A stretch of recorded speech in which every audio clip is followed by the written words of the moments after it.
যেন ভেব না, ভাবিলে অপরাধ হবে, ভজিলেও পাবে না। নিজেই তো লিখছেন নিজের কথা। তাকে যেন আমরা সাক্ষাৎ রাধারানীর কায়ব্যূহ চম্পক মঞ্জরি রূপেই দেখি। তো উনি গেলেন, জীব গোস্বামী পাদের সাক্ষাৎকার হলো প্রথমে গোবিন্দ দেবের শ্রীমন্দিরে। এই তো বৃন্দাবনে এসে গেছি, এই তো সেই ধীর সমীর মহারাসস্থলী, এই তো বৃন্দাবন পুরন্দর শ্রী গোবিন্দ দেবজিউ। নয়নে বহয় অশ্রুধার। জীব গোস্বামী পাদ চিনতে পারলেন, তাকে রূপ গোস্বামী পাদ স্বপ্নে দেখা দিয়ে আদেশ করেছেন, এক রাজপুত্র আসছে, তাকে অনাদর করো না, আদরে স্বীকার করবে। লোকনাথ প্রভুকেও মহাপ্রভু প্রত্যাদেশ করেছেন, প্রিয় লোকনাথ, একটি নৃপতি নন্দন তোমার শিষ্যত্ব গ্রহণ করবে। জীব গোস্বামী পাদ নিয়ে এলেন। এই গুরু শিষ্যের পরিচয়। গুরুদেব পরম ত্যাগী, বৃক্ষতলবাসী। ঝমঝম করে বৃষ্টি হচ্ছে, রাধা বিনোদকে কোলে নিয়ে বসে ভিজছেন। তিনিও তো এখানকার যশোহর জেলার তালখড়ি গ্রামের পদ্মনাভ চক্রবর্তী অদ্বৈত প্রভুর প্রিয়তম শিষ্য, তারই প্রিয় পুত্র শ্রী লোকনাথ চক্রবর্তী। বৃষ্টিতে রাধা বিনোদ কে? উনি মনে মনে ভাবছেন, কে আমাকে বিগ্রহ দিয়ে গেল? আমি ভজনামে এসেছিলাম, লক্ষ্য করতে পারিনি। তখন বিনোদী লাল বলছেন, কে দিয়ে যাবে? আমরা এইখানে থাকি, এই কিশোরী কুণ্ডে, এই উমরাহে, রাধারানীর রাজ্যাভিষেক স্থলিতে। এইখানেই রাধারানীর রাজ্যাভিষেক লীলা। আমরা তোমার তুমি আমাদেরকে স্বীকার করো। রাধা বিনোদ কথা বলছেন, সেই বিগ্রহ এখন জয়পুরে রয়েছেন, বৃক্ষ কোটরে ঠাকুরকে রেখে। আর উনি ভজনানন্দে ডুবে থাকেন। একটা ঝোলা বানালেন, সেই ঝোলায় করে রাধা বিনোদ নিয়ে ঘোরেন। এখন বৃদ্ধ হয়েছেন, রূপ সনাতন প্রভু বললেন, আর কতকাল জঙ্গলে জঙ্গলে ঘুরবেন, গাছের তলায় তলায়। এখন একসঙ্গে আমরা বৃন্দাবনেই মহারাসস্থলীতে নিবাস করি। এই জন্য বৃন্দাবন ঠাকুর মহাশয়ের গুরুধাম। ওখানের প্রতি ওনার এতটা আকর্ষণ, গুরুদেবের প্রতি আকর্ষণ। গুরু এবং গুরুধাম একই তো বস্তু। ওই জন্য যখনই দীক্ষা গুরু শিক্ষা গুরুর কথা মনে হয়, তখনই উনি কেঁদে আকুল হন, বৃন্দাবনের জন্য ব্যাকুল হন। তার মধ্যে বৃন্দাবন, নরোত্তম দাসের মন আশা করে যুগল চরণ। গুরু সম্বন্ধে এতটা অনুরাগ। লোকনাথ প্রভু তো মহামন্ত্র দিলেন, সংখ্যাপূর্বক জপ করতে বললেন, কিন্তু উনি দীক্ষার সম্বন্ধে কিছুই বলেন না। এখানে একটা জিনিস প্রমাণ হলো যে মহামন্ত্র গ্রহণ ঠিক দীক্ষা নয়। এইটা দীক্ষার পূর্বাভাস বা প্রস্তুতি পর্ব বা অবতরণিকা বা দীক্ষারই ভূমিকা। ঠাকুর নরোত্তম দীর্ঘকাল সম্মার্জন সেবা করলেন বহির্দেশে।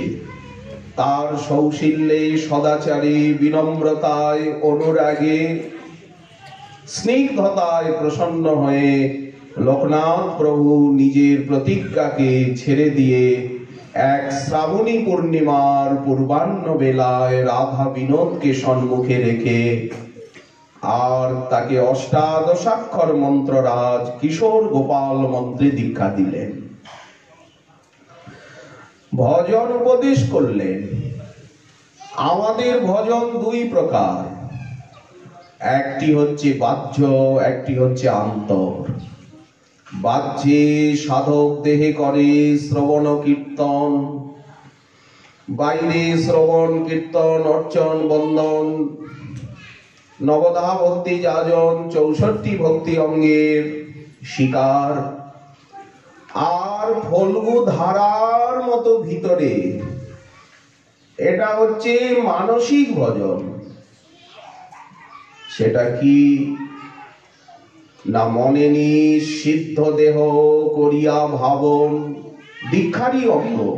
একাদশ ভাব সমন্বিত অন্তশ্চিন্তিত মঞ্জরি স্বরূপ গুরুদেব প্রদান করেন। এটা দিব্য জ্ঞানের ভিতরেই পড়ে, সম্বন্ধ জ্ঞান। মনে নিষিদ্ধ দেহ করিয়া ভাবন, রাত্রি দিন চিন্তে রাধা কৃষ্ণের সেবন। মনে নিষিদ্ধ দেহ, ওই বাহ্য অন্তর ইহার দ্বৈত সাধন। এই কথা ঠাকুর মহাশয় বারবার প্রেম ভক্তি চন্দ্রিকায় বলেছেন। স্মরণ মনের প্রাণ, মধুর মধুর ধাম, যুগল বিলাস স্মৃতি সার। সাধ্য সাধনে ইহা পর আর নাই, এই বিধি সর্বতত্ত্ব সার। যেখানে যে লীলা করেন যুগল কিশোর, সখীর সঙ্গিনী হইয়া সদা হও ভোর। এই দেখুন আবার বলছেন, রূপে গুণে ডগমগী আমি সদা হব অনুরাগী। বসতি করিব সখীর মাঝ, সব সময় সখীদের মাঝে বাস করব। বৃন্দাবনে দুহুজন, চতুর্দিকে সখীগণ, সময় বুঝিয়া রস সুখে। সময় বুঝে মানে এখন যেমন মধ্যাহ্নকাল, কি অপরাহ্ন বেলা, কি প্রদোষ। এখন রাধা মাধব কি করছেন, সপরিকর মহাপ্রভু কি করছেন, এই হচ্ছে সময় বুঝিয়া রস সুখে। সখীর ইঙ্গিত হবে চামর ঢুলাবো কবে। মঞ্জুলালি মঞ্জুরি আমাকে ইঙ্গিত করবেন, আমি রাধা মাধবের পাশে গিয়ে চামর ব্যজন করব। ধবল চামর আনি মৃদু মৃদু বীজ অব, ছরমিত দুহুক শরীরে। সখীর ইঙ্গিত হবে চামর ঢোলাবো কবে, তাম্বুল জোগাবো চাঁদ মুখে। যুগল চরণ সেবী নিরন্তর এই ভাবি। এই যে দিব্যাতি দিব্য মানস সাধনা, এই সাধনারও বিস্তার ভূমি, প্রাকট্য ভূমি এই খেতুরি ধাম। কে জানতো এসব কথা? গোস্বামী গ্রন্থে আছে, কিন্তু সংস্কৃত ভাষার আবেষ্টনীতে আছে। বাংলা ভাষায় কে প্রচার করেছেন এবং আচরণের দ্বারা কে প্রচার করেছেন? এই কখনো বলছেন কনক কেতকী রায়, আখি দর্শন চাই, আমি রোদন করিব অভিলাষে। রাধারানীকে দেখবার জন্য কাঁদব, অভিলাষ ভরে কাঁদব। জলধর ঢর ঢর রূপে অঙ্গ অতি মনোহর, রূপে ভুবন পরকাশে। সারা ভুবন আলো হয়ে আছে, ব্রহ্মাণ্ডটা আলো হয়ে আছে নাকি রাধা মাধবের রূপে। সখীগণ চারিপাশে সেবা করে অভিলাষে, সে সেবা পরম সুখ ধরে। এই জগতের মানুষ আমরা খাওয়া পড়া, মালা পড়া, সম্মানের সুখ বুঝি, কিন্তু রাধা মাধবের সেবা সুখ কি কিছু বুঝি? উনি বলছেন সে সেবা পরম সুখ ধরে। যদি সেবা সুখ বুঝতাম তাহলে তো সেবা না করে থাকতে পারতাম না। এই মন তনু মোর, দেখুন কি কথা বলছেন, এই মন তনু মোর ওইছে রসে হইয়া ভোর, নরোত্তম সদাই বিহরে। এই ভজনাদর্শ এতটা পরিষ্কার বর্ণনা। লোকনাথ প্রভু ওনাকে ভজন শিক্ষা দিলেন, বসে বসে চিন্তন করছে। ভজনটা তো সহজ, বসে বসে হরিনাম করুন, বসে বসে চিন্তা করুন। বসে না পারেন চলে ফিরে করুন, কাজ করতে করতে করুন। বসিয়া সতিয়া তোমার চরণ চিন্তিব আমি, এমন সহজ সরল রাস্তা আর আছে? মূল ভজন হচ্ছে অমানি মানদ হইয়া সদা নাম লবে, আর ব্রজে রাধা কৃষ্ণ সেবা মানসে করিবে। এটাকে পুষ্ট করবার জন্য বাকি শাস্ত্র অনুশীলন, সদাচার, সৎসঙ্গ, সচ্চরিত্র, এগুলি এই সাধনাঙ্গকে পুষ্ট করার উপকরণ বা পথ্য। মূল কিন্তু শ্রবণ কীর্তন স্মরণ। এই জন্য চিন্তা করতে করতে, চিন্তামণিময় ধামে রাধারানীর চিন্তা করতে করতে একদিন সহসা রাধারানীর সাক্ষাৎকার লাভ করলেন। বড়া ভয় করা কোটি বিদ্যুৎ বিমূর্তি কান্তি, শরতের পদ্মজিনী শ্রীচরণ দুখানি, নুপুরের ধ্বনিজার গান, কোটি পূর্ণিমার চান্দ জিনিয়া নখের ছান্দ। রাধারানীর নখ চন্দ্রমণি ছটা যেন কোটি পূর্ণিমার চন্দ্র জ্যোৎস্না বিজয়িনী। নরোত্তমা সাক্ষাৎ দর্শন পেলেন রাধারানী। ঝলমল কিরণ যাহার, সাত্বিকাদি ভাবগণ আকুল যাহার মন, তাতে হয় বিগ্রহ যাহার। যার চঞ্চল কটাক্ষ স্বরে কৃষ্ণে উন্মাদিত করে, মনাব্ধির তরঙ্গ বাড়ায়, হেন বৃন্দাবনেশ্বরী তারে বন্ধ কর জুড়ি, কৃষ্ণ প্রিয়া গণানন্দ তার। না দেখলে তো বোঝা যাবে না রাধারানী কেমন। অশেষ মহাভাব ও মাধুরী যাহাতে উদয় করি, বিহ্বল করয়ে অতিশয়, অশেষ নায়িকা গুণ যাতে হয় প্রকটন, অপরূপ চরিত্র আসর। কোথায় লক্ষ্মী দেবী, কোথায় উমা দেবী, কোথায় সরস্বতী, সাবিত্রী, গায়ত্রী, রম্ভা, শচী, অরুন্ধতী, আর যত রাধারানীর চরণ রক্ষের কেউ বরাবর নয়। সৌন্দর্য মাধুর্যে রাধারানীর চরণ নখের তুল্য এরা কেউ নয়। সাবিত্রী, গায়ত্রী, অরুন্ধতী, শচী, রম্ভা, কি তত্ত্ব রাধা। কিন্তু না দেখলে তো বোঝা যাবে না রাধারানীকে। অশেষ নায়িকা গুণ ক্ষণে ক্ষণে যাতে হয় প্রকটন, অপরূপ চরিত্র আশয়, সকল মাধুরী যার পদাম্বুজে পরচার, নিছনি লইল সবিশেষে নারায়ণের প্রিয়তমা, সৌন্দর্য মাধুর্য সীমা স্ফুরে যার পদনখ পাশে। এই গোকুল নগরে কত ইন্দুমুখী শত শত 300 কোটি প্রজললনা, গোবিন্দ প্রিয়া, গোবিন্দ বধূ, যারে সীমন্ত মঞ্জরি করি মানে, ললিতাদি সখীগণ সাক্ষাৎ যার জীবন মানে, যারে পরাণের পরাণে। আজ সেই রাধারানীর দর্শন পেলেন, যিনি চূড়ামণি কুলমণি বৃষভানু নামন, যিনি শ্যাম কামবর শান্তিমণি ভূষামণি, আর হৃদয় সন্মণির ন। রাধারানীকে দর্শন পেলেন। রাধারানী বলছেন, প্রিয় নরোত্তম, তুমি যে আমার সেবিকা, পরিচারিকা, আজ থেকে তোমার নাম হলো চম্পক মঞ্জরি। দুগ্ধ আবর্তন মধ্যাহ্নে আমার প্রাণনাথের জন্য এই তোমার সেবা।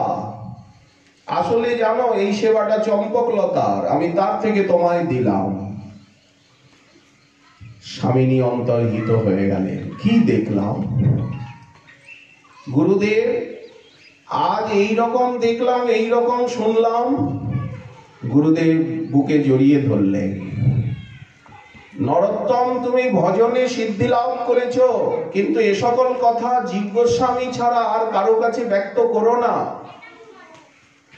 উত্তরকালে উনি তাই লিখেছেন, আপন ভজন কথা আমি না কহিব যথা তথা, ইহাতে হইব সাবধান।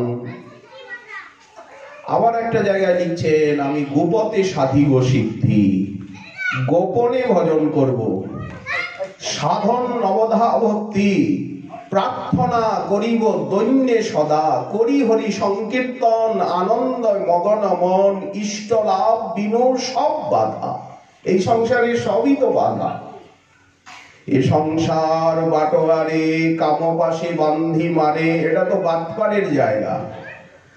কাম ক্রোধ লোভ প্রতিপদে ফুকার করহ হরিদাস। ভক্তগণের নাম নিয়ে চিৎকার করো, স্বরূপ সনাতন রূপ রঘুনাথ ভট্টযুগ, এইসব নাম নাও। করহ ভগত সঙ্গ প্রেম কথা রসরঙ্গ, তবে হবে বিপদ বিনাশ। এটা তো দুষ্টের রাজ্য, একথাও লিখছেন। মাঝে মাঝে আছে দুষ্ট, দৃষ্টি করি হয় রুষ্ট। গুণেহি বিগুণ করি মানে, গোবিন্দ বিমুখ জনে। স্ফূর্তি নহে হেন ধনে, লৌকিক করিয়া সব মানে। দেখুন কিরকম সুস্পষ্ট রচনা। কি করবে আপনার সংস্কৃত? এই বাংলা ভাষার পাশে কে আসবে? মাধুর্যে, গৌরবে, গাম্ভীর্যে। এখানে বসেই তো এই সুললিত ভাষা বেরিয়েছে। জীব গোস্বামী পাদের কাছের থেকে সমগ্র ভক্তি শাস্ত্র অধ্যয়ন করলেন, গুরুদেবের কাছে ভাগবত অধ্যয়ন করলেন, শাস্ত্রে সিদ্ধি লাভ করলেন, ভজনে সিদ্ধি লাভ করলেন। দৈন্য ত্যাগ তার সহজাত। গোবিন্দ দেবের শ্রীচরণ হতে প্রসাদ মঙ্গল রূপে জীব গোস্বামী পাদ তাকে ঠাকুর মহাশয় উপাধি প্রদান করলেন। বলুন তো মহাশয় কাকে বলে? ঠাকুর তো আমরা বুঝলাম, ঠাকুরের ঠাকুর আমার বৈষ্ণব গোসাই। কলি ভব তরাইতে আর কেহ নাই। বৈষ্ণব গাও রে ভাই, বৈষ্ণব গাও, এহেন দুর্লভ জনম হেলায় না হারাও। বৈষ্ণব গাহিতে অর্থাৎ বৈষ্ণবের গুণ গাহিতে, নাম গাহিতে গোরা চাঁদের বড় সুখ। এঠো দিয়ে তরাইবেন বৈষ্ণব ঠাকুর। হরি গুরু। আমরা যে ভজন ভজন বলি, ভজন কি দিয়ে? হাতা খুন্তি, কড়াই, আগুন, চাল ডাল ছাড়া রসুই কি করে হবে? ভোগ সামগ্রীর প্রস্তুতি পর্ব কি করে হবে? তেমনি যে আমরা ভজন করব, কি নিয়ে ভজন করব? উপকরণ, উপায়ন। বললেন হরি। ওই যে হরি সিংহাসনে বসে আছেন। আর কাকে দরকার? গুরু। খালি হরি গুরু হলে হবে? বললেন হবে না। পিতামাতা হলে হবে? বন্ধু বান্ধব চাই, শিক্ষক চাই। আমাদের শিক্ষককে, আমাদের শিক্ষাগুরুকে বলেন বৈষ্ণব। হরি গুরু বৈষ্ণব। কেন বাপ মা শেখাতে পারবেন না? যে আবার স্কুল কলেজে শিক্ষকের কাছে পাঠাতে হবে বলেন না, পারবেন না। গুরুদেব শিখাতে পারবেন না, আমার দীক্ষা গুরুদেব আমাকে শিখাতে পারবেন না, বলেন না পারবেন না। কতগুলো জিনিস আছে। গুরুদেব গুরু ভক্তি শেখাতে পারবেন? পারবেন? গুরুদেব গুরু ভক্তি শেখাতে পারবেন? বলেন পারবেন না, ওটা বৈষ্ণব শেখাবে। কতগুলো জিনিস আছে বৈষ্ণব শিখাবেন। ওই জন্য দীক্ষা গুরুদেব করবেন কি? শিষ্যকে বৈষ্ণবগণের চরণে সঁপে দেবেন, বলেন ওনাদের কাছে শেখো। এই জন্য হরি গুরু বৈষ্ণব। আচ্ছা, আমাদের সম্প্রদায়ের সংবিধান কি, পাঠ্যসূচি কি? আপনি স্কুলে গেলেন, বইপত্র নাই, খালি হাতে গেলেন, কলম নাই, কিছু নাই, তো কি কি শিক্ষক বলবে এখানে পাগলামি করতে এসছো? বলে বই কিনতে পারি না, গরিব, বলে আমি দেবো, বা একটা বই দেব। কি কিসের আধারে শিক্ষাটা হবে? তো আমরা যে ভজন শিক্ষা লাভ করব কিসের আধারে? বলেন ভাগবত গীতা। হরি গুরু বৈষ্ণব, ভাগবত গীতা। আচ্ছা, মনটা যে আমাদের গজগজ করে, মনের ভিতরে যে কালিমা আগুন, বললেন শ্রীগুরু। এখনো কাঁঠালটা পাকেনি, বাতি ঠিকই হয়েছে, কিন্তু জাগ দিতে হয় তো।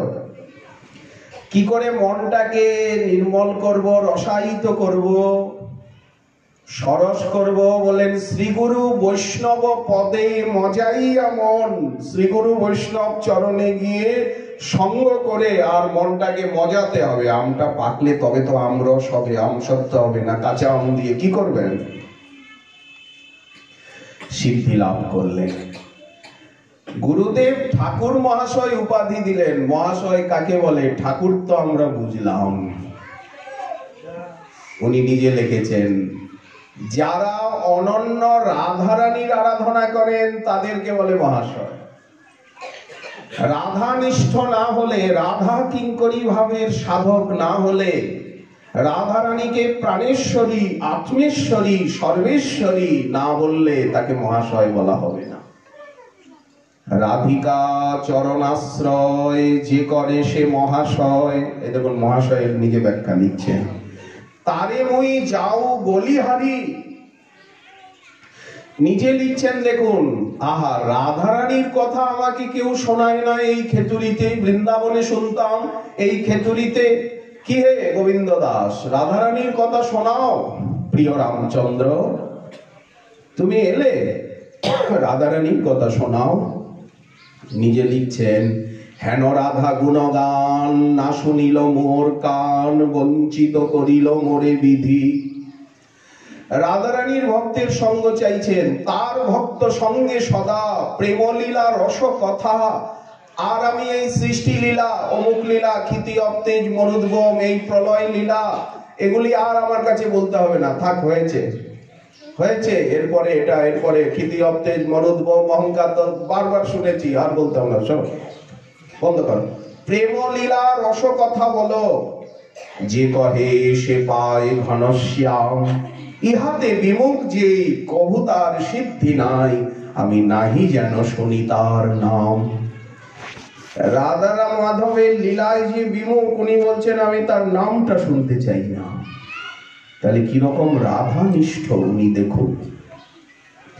এই মহাশয়ের ব্যাখ্যায় আরেকটা অর্থ উনি লিখছেন, যিনি রূপ গোস্বামী পদের চরণাশ্রয় করেছেন, যিনি রূপানুগ হয়েছেন, তিনি মহাশয়।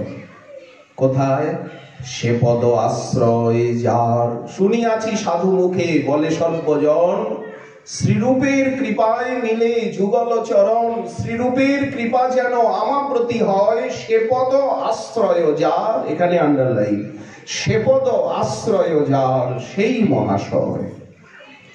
অর্থাৎ রূপ গোস্বামী পদের চরণ আশ্রয় করতে হবে। এই দেখুন লিখছেন, প্রভু লোকনাথ মোরে কবে সঙ্গে লইয়া যাবে, শ্রীরূপের পাদ পদ্মে মোরে সমর্পিবে। শ্রীরূপ কহিবেন দাসী এথায়, সেবার সুসজ্জা কার্য করহ তরায়। এই দেখুন আনুগত্যের চক্কার তুলছেন। আনুগত্য এই তত্ত্ব দোহাকার সম্মুখে কহিয়া, নরোত্তমে সেবায় দিবে চির নিযুক্ত করিয়া। কার আনুগত্য চাইছেন? সদয় হৃদয়ে দোহে কহিবেন হাসি, কোথায় পাইলে রূপ এই নবদাসী। শ্রীরূপ মঞ্জুরি তবে দুহা বাক্য শুনি, কহিবেন মঞ্জুলালি দিলামরে এই দাসী আনি। এই হচ্ছে সাধন সম্পত্তি। এইগুলো আমাদেরকে প্রাপ্ত হতে হবে। ঠাকুর মহাশয় যে রাস্তায় চলেছে সেই রাস্তায় যেতে হবে। সেইভাবে গুরু সেবা করতে হবে, বৈষ্ণব সেবা করতে হবে, ভক্ত সেবা করতে হবে, শাস্ত্র অধ্যয়ন করতে হবে, অর্চাবতারের আরাধনা করতে হবে। ওই রকম সংকীর্তন রসে, বিরহ রসে, দৈন্য রসে, আচার রসে, প্রচার রসে মাততে হবে। আপনি মাতাবে একটা শক্তি। কে মাততে পারে? সেই চিন্ময়ী ভক্তি শক্তি যদি না মাতায়। গুরুদেব বললেন, যাও গৌর মণ্ডলে গিয়ে গোস্বামী গ্রন্থ প্রচার করো। এখানে তুমি পেয়েছো বৃন্দাবনে, তাই গিয়ে তুমি বিতরণ করো, আস্বাদন করো এবং বিতরণ করো। মহাপ্রভুর আজ্ঞা আস্বাদন এবং বিতরণ। একা খাওয়া নয়, খেয়ে খাওয়া। আস্বাদন করে আস্বাদন করানো, আচারের সঙ্গে সঙ্গে প্রচার, বিতরণ, নিবেদন। উনি এখানে এলেন, শ্রীনিবাস আচার্য প্রভুর আনুগত্যে এই খেতুরি ধামে এসে নিজ জন্মভূমিতে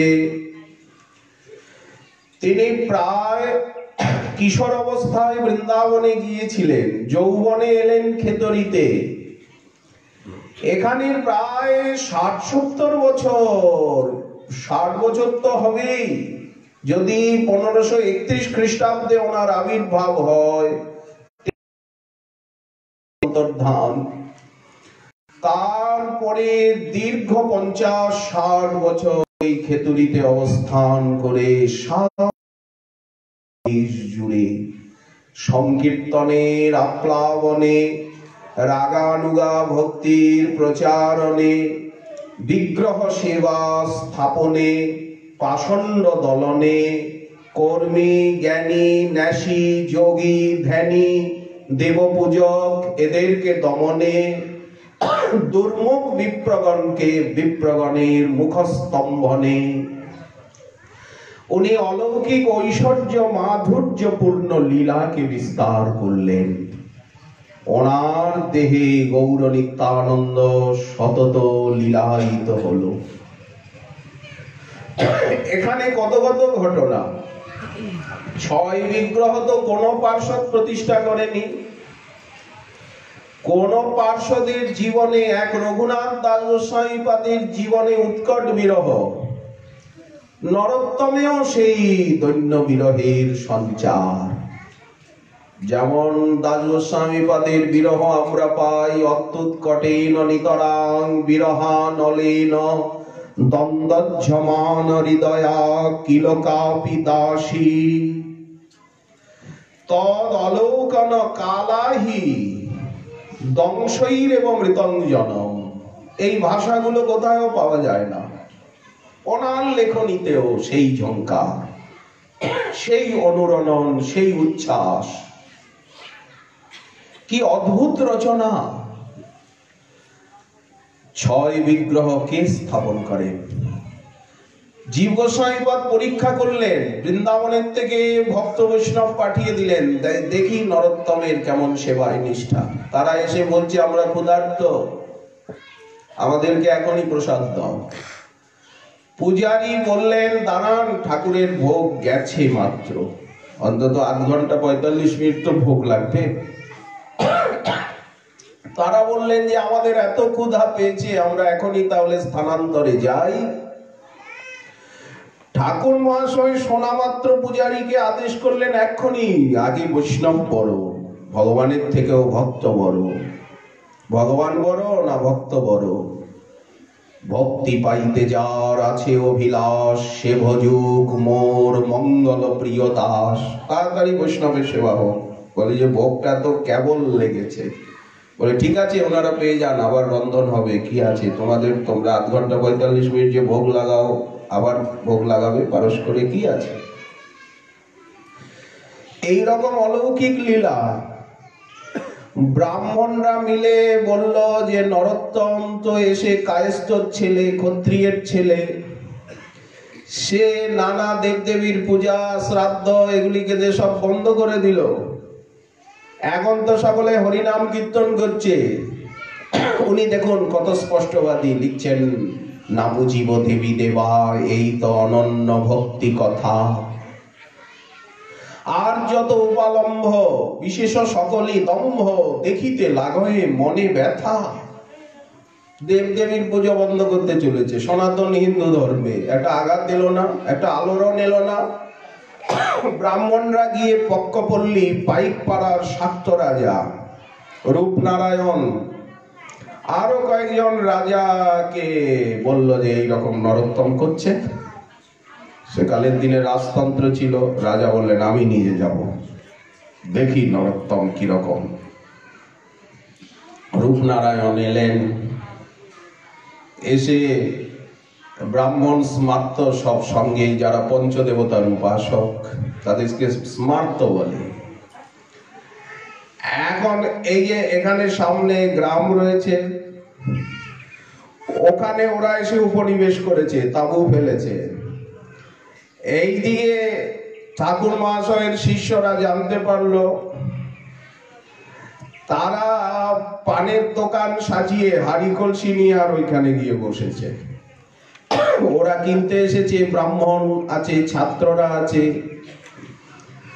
তখন কিনতে এসে যখন পান হাড়ি কলসি, তখন জিনিসপত্র ওদের সঙ্গে সংস্কৃত ভাষায় কথা বলছে। ওইখানে কোন দেশে এলাম, তাম্বুলি, কুমার, কামার এরাও সংস্কৃত ভাষায় কথা বলে। এটা তো প্রেম ভক্তির রাজধানী ছিল। আজ থেকে 450 বৎসর আগে খেতুরি ধাম গৌরমণ্ডলে প্রেম ভক্তির রাজধানী ছিল। নৃপ আসন খেতরি মাহ বৈঠত সঙ্গে সব ভতত সমাজ। তাহলে কি গৌরব হারিয়ে গেছে। আজ খেতুরির এরকম অবস্থা কেন? ধানের ক্ষেত, মাঠ, গন্ডগ্রাম, বর্গির হামলা হয়। এই 400 বছরে কত রাত, কত দিন, কত পরিবর্তন, কত সংঘাত, বিঘাত, অপঘাত চলে গেছে। কে জানে? সেই ইতিহাসের খবর কে রাখে? বর্গির হামলায় গ্রাম ধ্বংস হয়ে গেল। সেকালের দিনে মরক হতো, নানা ব্যাধি আসতো, দুর্ভিক্ষ দুর্যোগ আসতো, পদ্মার ভাঙন। তখন তো ফারাক্কাবাদ ছিল না। গঙ্গা পদ্মায় ভীষণ জলপ্লাবন। ধীরে ধীরে ধীরে ধীরে এই খেতুরি গ্রাম ধানের খেতে পরিণত হলো প্রেম ভক্তির রাজধানী। প্রায় শতাধিক বর্ষকাল ধানের মাঠ হয়ে পড়ে রইল। আবার মহাপুরুষগণের হৃদয়ে প্রেরণা এলো। কারণ নিত্যলীলা ভূমি তো ত্রিকাল সত্য গৌরলীলা। আবার দেখুন ধীরে ধীরে প্রকাশ হয়ে আমরা এই রূপে দেখতে পাচ্ছি খেতুরি ধামকে। এই ধানের মাঠ, গৌরাঙ্গ বাড়ি, ছিন্ন বিচ্ছিন্ন দূরে দূরে যেন গ্রামগঞ্জের সমাবেশ, ঘর দুয়ারের সমাবেশ। এই হচ্ছে ভৌগোলিক ঐতিহাসিক প্রেক্ষাপট। কিন্তু আমাদের গ্রন্থে যা লেখা আছে সেইটি হচ্ছে আধ্যাত্মিক চিন্ময় দৃষ্টি নিয়ে, সেই চিন্ময় প্রেক্ষাপটে দেখা খেতুরি ধামকে। এই চোখে আপনি খেতুরি ধামের বৈভব বোঝা যাবে না, কিন্তু শাস্ত্র দৃষ্টি নিয়ে ভক্তি রত্নাকর, প্রেম বিলাস, নরোত্তম বিলাস ইত্যাদি গ্রন্থের বাণীকে চশমা করে, দিব্য চক্ষু করে দেখতে হবে খেতুরি ধামকে। রাজা তিনি এসে ঠাকুর নরোত্তমের দর্শন করলেন। কি তর্ক করবেন? উনি রাজাকে এমন বিনম্রতার সঙ্গে ব্রাহ্মণগণকে বসালেন, সম্মান করলেন, মালাচন্দনে বিভূষিত করলেন, মহাপ্রভুর দর্শন করালেন, বিগ্রহগণে এতটা সম্মান করলেন রাজাকে, ব্রাহ্মণগণকে। আর ওনার সেই স্নিগ্ধ প্রেম মণ্ডিত দৈন্যময় প্রেমময় রূপ দেখেই সবার চিত্ত নির্মল হয়ে গেল। রাজার পরিবর্তন হয়ে গেল। রাজা আরো ব্রাহ্মণদেরকে ধমকাচ্ছেন, রাজা শিষ্য হয়ে গেলেন। রূপনারায়ণ এইরকম কত কত রাজা মহারাজা ওনার শিষ্য হয়ে গেলেন। বড় বড় বিদ্বান গঙ্গানারায়ণ চক্রবর্তী, উনি হাজার হাজার ব্রাহ্মণের পোষ্টা, বড় বিদ্বান, উনি শিষ্য হয়ে গেলেন।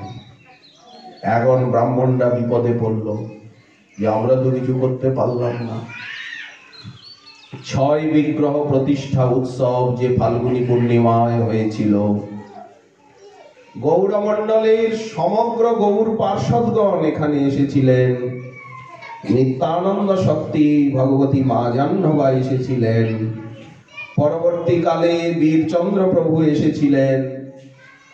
সবাই এসেছেন এই খেতুরি ধামে।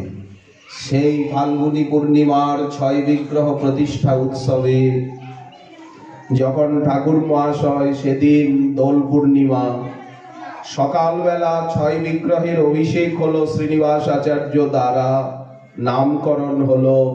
প্রতিষ্ঠা উৎসব সম্পন্ন করবার পর ঠাকুর মহাশয় সকলকে নিয়ে নিজে মালা চন্দনে ভূষিত করে, অনেক কীর্তনিয়াই ছিলেন, কারণ গৌরাঙ্গগণ সকলেই কীর্তনিয়া। ওনার ইচ্ছা হলো আমি